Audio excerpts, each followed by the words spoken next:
ঈদ মোবারক আমার সকল ভালোবাসার ভাই ব্রাদারের জন্য। আমি ঠিক রাত 12টা বাজে আজকে গেমে ঢুকছি।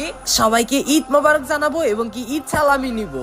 আর তোমরা যদি খেয়াল করে দেখো আমার আইডিতে কিন্তু কোনো বিব্যাস নাই। আজকে আমি ওয়ার্ল্ডের গ্রুপে যাব এবং কি ওয়ার্ল্ডের কোনো প্লেয়ার যদি আমাকে চিনতে পারে বা আমার কোনো সাবস্ক্রাইবার হয়ে থাকে তাহলে তাকে দিব আমার পক্ষ থেকে সালামি। আর হ্যাঁ, অবশ্যই কিন্তু আমাদের চ্যানেল সাবস্ক্রাইব করা থাকতে হবে। ওকে চলো আমরা একটা ওয়ার্ল্ডের গ্রুপে ঢুকে যাই। এতক্ষণে তোমরা চ্যানেল সাবস্ক্রাইব করে এই ভিডিওটি সবাই শেয়ার করে দাও। ওকে গাইস, ফাইনালি আমরা একটা ওয়ার্ল্ডের গ্রুপে চলে আসছি। আরে ভাই কিক মাইরে দিতেছে কেন? হ্যালো হ্যালো, আমার কথা কি শুনতে পারতেছো? ঈদ মোবারক তোমাদের। আরে এই তো দেখি ফারুক ভাইয়ের মতো সেম গেট আপ। আপনি কি ফারুক ভাই নাকি? আবার দেখি বিবেচও নাই। আরে না, আমি ফারুক ভাই না, আমি ফারুক ভাইয়ের একজন ফ্যান। ও আচ্ছা, কত বড় ফ্যান! আপনি তো মনে হইতেছে বন্দামি করতেছেন। না, আপনাকে বন্দামি চলবো না। আপনি বিবেচ সবাই রেখে এখন বন্দামি করতেছেন। আপনি রিয়েল ফারুক ভাই। আরে তুমি তো আসলেই চিনতে পারছো। হ্যাঁ, আমি তোমাদের ফারুক ভাই। দাঁড়াও, আমি এখন